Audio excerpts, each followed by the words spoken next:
C'est aujourd'hui dans l'après-midi que la dépouille de Zafelber, ancien président de la République, a atterri sur le sol malgache. Tous les esprits sont focalisés actuellement sur l'épidémie de peste qui sévit dans le pays. Les responsables étatiques pensent-ils déjà à la gestion de la situation une fois l'épidémie maîtrisée? Et puis enfin, alors que le président américain a annoncé vendredi qu'il ne certifiait pas l'accord international sur le nucléaire iranien, Paris reste très attaché à ce texte historique pour des raisons politiques et économiques.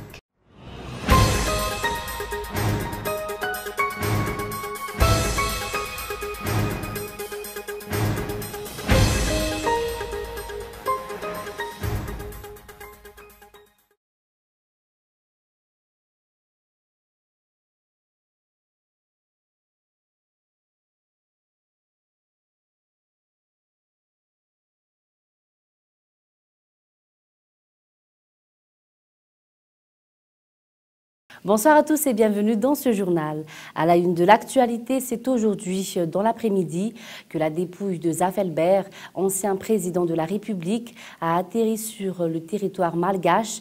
Le chef d'État actuel, Radjounarman Pian, étant à l'étranger, c'est le Premier ministre qui est venu l'accueillir. Regardez.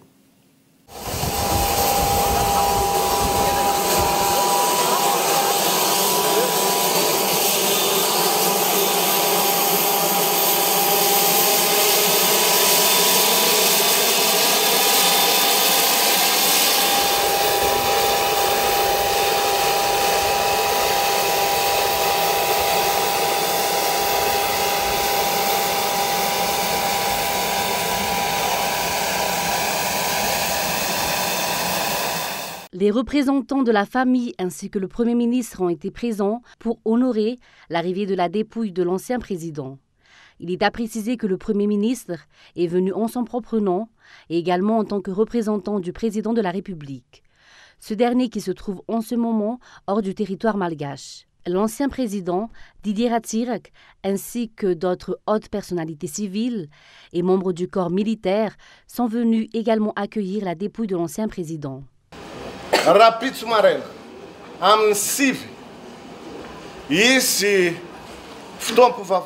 Demain à 10h aura lieu une cérémonie religieuse catholique dirigée par l'archevêque d'Antananarive, son Excellence Monseigneur Mariodon Razanakul, à l'Ekaratamine.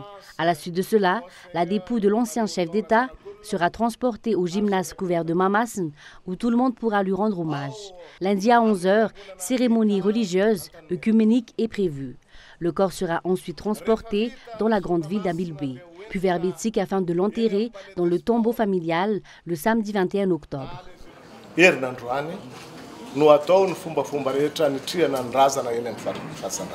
Le pays sera en deuil jusqu'à l'enterrement qui aura lieu samedi prochain. Toutes les mesures seront prises à cet effet, à l'exemple de la fermeture des établissements spécialisés dans la vente de boissons alcoolisées, ou encore l'arrêt des cérémonies de divertissement public en tout genre. En hommage à sa mémoire, le drapeau national sera en berne. Page politique, tous les esprits sont focalisés actuellement sur l'épidémie de peste qui sévit dans le pays. A-t-on conscience que si chacun avait respecté les règles d'hygiène élémentaires à son niveau, si les responsables étatiques avaient fait leur travail en toute âme et conscience, la population et le pays n'en seraient pas arrivés à ce point. Les responsables étatiques pensent-ils déjà à la gestion de la situation une fois l'épidémie maîtrisée? Les détails dans l'éditorial de Boazarazanatsu. Le nombre de personnes tuées par la peste ne cesse d'augmenter. Le nombre de malades suit la même courbe ascendante. La population malgache et les visiteurs venant de l'étranger sont atteints d'une véritable psychose. Non seulement ils ont peur de mourir de la peste, mais ils sont aussi envahis d'un sentiment de honte par rapport à l'existence de cette maladie. Une maladie moyenâgeuse éradiquée dans les pays développés et qui ne sévit pas en pleine capitale dans les 2 pays africains où elle existe encore. Le cas de Madagascar est particulier car la capitale est la plus contaminée. Au moyen ou long terme, cette épidémie devra être maîtrisée. Les dirigeants, les partenaires de Madagascar, la population, personne n'a intérêt à ce que l'épidémie perdure. Tout le monde doit prendre ses responsabilités pour endiguer l'épidémie. Mais l'avenir suscite des interrogations. Au-delà de la riposte actuellement menée, existe-t-il une stratégie pour que cette épidémie ne se reproduise plus? La peste est récurrente chaque année. On sait déjà que l'an prochain, elle sévira à nouveau. Une stratégie a-t-elle été élaborée pour essayer de l'éradiquer afin que Madagascar ne soit plus victime de cette maladie moyenâgeuse? Va-t-on réitérer ce qui s'est passé lors du sommet de la francophonie, où les dirigeants ont procédé à un grand nettoyage de la ville et qu'une fois le sommet terminé, le naturel est revenu au galop? Les citoyens ne respectent pas les lois et les dirigeants ne les font pas respecter. Les marchés et les taxis-bés sont actuellement nettoyés et désinfectés. La population est incitée à respecter les règles d'hygiène élémentaires et à ne pas jeter les ordures n'importe où.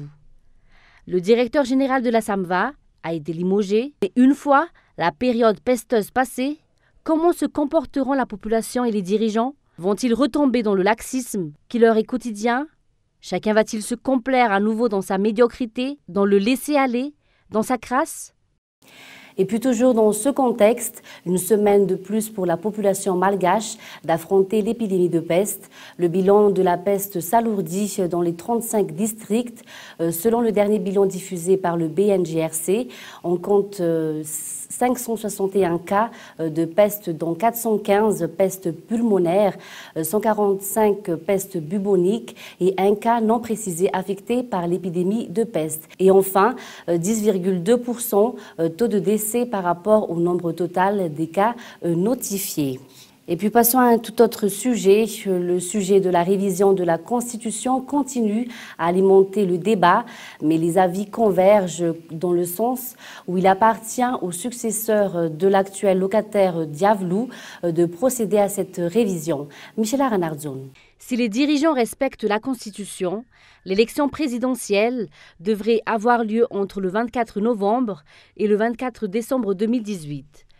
Mais ils avancent l'idée de la nécessité de procéder à une révision de la Constitution au motif que ce délai n'est pas suffisant pour organiser un scrutin à 2 tours.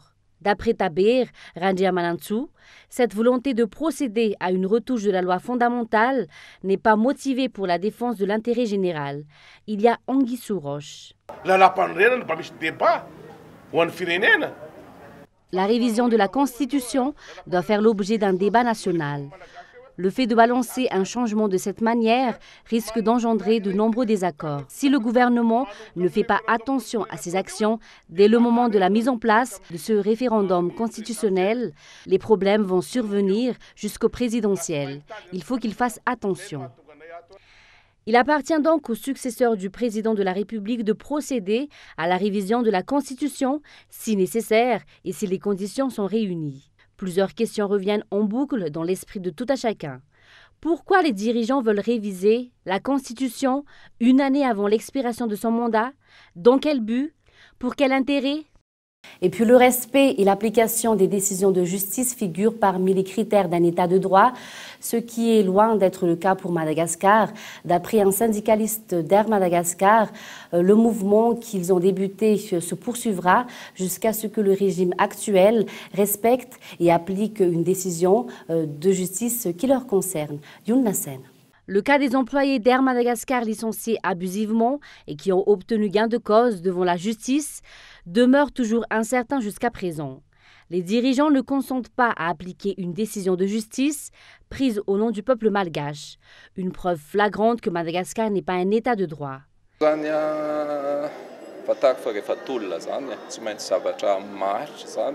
Une lutte, ce n'est jamais facile. D'autant plus que Madagascar n'est pas vraiment un modèle d'état de droit. Pour une remise aux normes, il faut de la patience et un sacrifice de soi. Mais nous comptons aller jusqu'au bout. D'autre part, nous continuons de réclamer l'exécution du jugement des tribunaux. D'ailleurs, le syndicat des magistrats de Madagascar effectue également une grève aujourd'hui pour le même motif. En plus de cela, nous avons également déposé une requête au niveau du tribunal, comme l'autorise la loi, pour que nos droits nous soient restaurés. Ces syndicalistes d'Air Madagascar maintiennent donc leur position et n'arrêteront pas leurs revendications tant que le régime actuel n'appliquera pas la décision de justice qui leur concerne. Il est à noter que ces syndicalistes font partie du SSM, ou Solidarité syndicale de Madagascar, une entité plus large qui pourrait faire pencher la balance. Et les greffiers vont reprendre le chemin du travail lundi prochain. Ils ont obtenu l'assurance que leurs dus seront payés. Par ailleurs, le SMM compte effectuer une réunion par rapport à cette décision de la SGM d'ici lundi. Reportage. C'est la fin de la grève générale, du moins pour les greffiers de Madagascar. Ils ont obtenu l'assurance de la part des dirigeants que leurs revendications seront satisfaites. Lundi prochain, ils reprendront donc le chemin du travail. Nous autres greffiers, nous avons décidé de mettre un terme à la grève et de reprendre le travail dès lundi. Nous encourageons tous les greffiers du territoire malgache à aller dans ce sens. Cela résulte du fait que le gouvernement a accédé à la plupart de nos requêtes. Concernant la demande sur le versement, nous avons présenté notre demande à ce propos lors de la conférence budgétaire. Eh bien, que nous n'ayons encore reçu aucune réponse, le fait que les membres du gouvernement aient décidé de prendre cela en compte est déjà une preuve de bonne foi de leur coopération. Le SMM et le SGM se trouvent donc à la croisée des chemins. Désormais, chacun mènera son propre combat.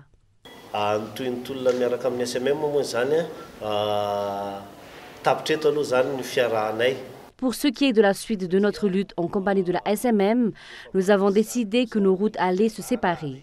Nous avons mené cette lutte ensemble, mais aujourd'hui, les greffiers ont décidé d'arrêter le combat car nous avons réussi à ouvrir une porte d'accès à notre principale revendication, le versement de nos dus. Le SMM compte effectuer une réunion par rapport à cette décision de la SGM d'ici lundi. Une commission spéciale sera mise en place pour se pencher sur les revendications des greffiers. Il est à noter que le respect de l'état de droit, le respect de leur statut et l'amélioration des moyens matériels figuraient parmi leurs revendications. Ces buts sont-ils atteints à travers cette énième promesse de résolution ? Dans le reste de l'actualité, face à la faiblesse des forces de l'ordre, face à l'insécurité qui sévit dans le pays, les Anjmas Puknul ou les comités de vigilance sont de plus en plus sollicités, mais les simples citoyens membres de ces comités de vigilance font face au manque de moyens financiers et matériels dans l'accomplissement de leur mission. Muramanch. Depuis plusieurs années, les dirigeants n'arrivent pas à restaurer la sécurité. D'ailleurs, les forces de l'ordre se trouvent dépassées par les actes de banditisme de tout genre. À cet effet, les dépositaires de l'autorité publique n'ont trouvé de solution que de renforcer les DIN ou les comités de vigilance. Or, les simples citoyens membres du comité de vigilance rencontrent diverses difficultés dans l'accomplissement de leur mission.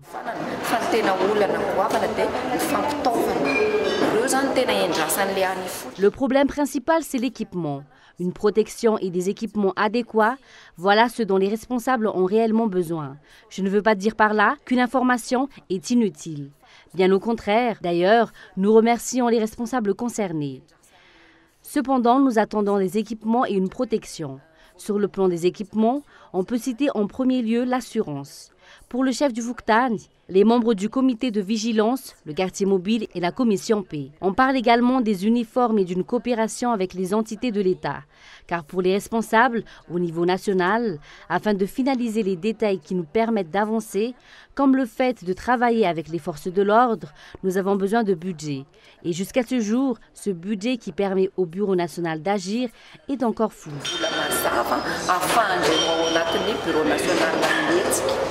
Outre le renforcement des comités de vigilance, les DIN seront également renforcés, notamment pour lutter contre le vol de bovidés dans certaines régions de l'île, dont Mianjvaz. La mise en place de ce DIN a démarré à partir d'une décision commune suite à des réunions.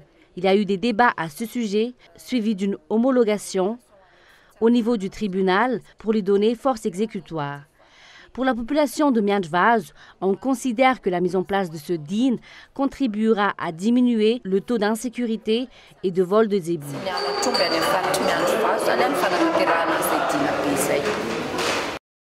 Il est indéniable que chaque citoyen est avant tout responsable de sa propre sécurité. Mais préserver l'ordre, la tranquillité et la salubrité publique représentent uniquement les obligations des dirigeants. Préserver la sécurité publique est avant tout une mission des forces de l'ordre. Il leur revient de trouver les moyens adéquats pour résoudre cette insécurité. Passons maintenant à l'actualité internationale, alors que le président américain a annoncé vendredi qu'il ne certifiait pas l'accord international sur le nucléaire iranien. Paris reste très attaché à ce texte historique pour des raisons politiques et économiques. Les détails avec France 24. Les scènes de liesse, c'était en juillet 2015 à Téhéran, après la signature de l'accord sur le nucléaire entre l'Iran et les États-Unis sous l'administration de Barack Obama. Aujourd'hui, l'heure n'est plus à la fête. Le président américain Donald Trump a dit vendredi qu'il ne certifierait pas l'accord de 2015. Il accuse l'Iran d'en violer les termes, des propos qui révoltent de nombreux Iraniens. Les positions de Trump ont une incidence sur tout. Elles affectent les emplois et notre économie. On s'attend au pire sur tous les niveaux. Donald Trump souhaite une politique plus dure vis-à-vis de l'Iran, qu'il qualifie de régime fanatique. Il a notamment annoncé de nouvelles sanctions contre les gardiens de la révolution, responsables selon lui de financer la guerre et le terrorisme. Des menaces que beaucoup ne prennent plus au sérieux.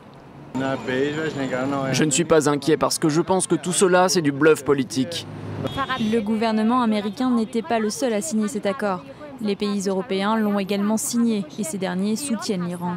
La France, le Royaume-Uni, l'Allemagne et la Russie ont fait savoir qu'ils resteraient engagés dans l'accord sur le nucléaire iranien. Et puis enfin, les feux qui ravagent le nord de la Californie depuis dimanche continuent leur progression meurtrière. Le dernier bilan s'élevait ce vendredi à 35 morts. Plus de 200 personnes sont portées disparues. Reportage de France 24. 90 000 hectares de terrain partis en fumée. Dans ce quartier de Santa Rosa, les dégâts sont considérables. Cet homme a perdu sa maison et tout ce qu'elle contenait. Nous avons seulement récupéré quelques dossiers avec des papiers importants à l'intérieur et puis notre album de mariage. Mais c'est tout ce qu'on a pu sauver avec le temps qu'on avait. Au total, 9000 pompiers sont mobilisés dans toute la Californie pour lutter contre les incendies. Leur mission, contenir les flammes, mais aussi établir un bilan. On essaie de compter les bâtiments qui ont été détruits et d'avoir une idée du nombre et de la taille de chaque structure pour avoir un état des lieux de ce qui s'est passé ici.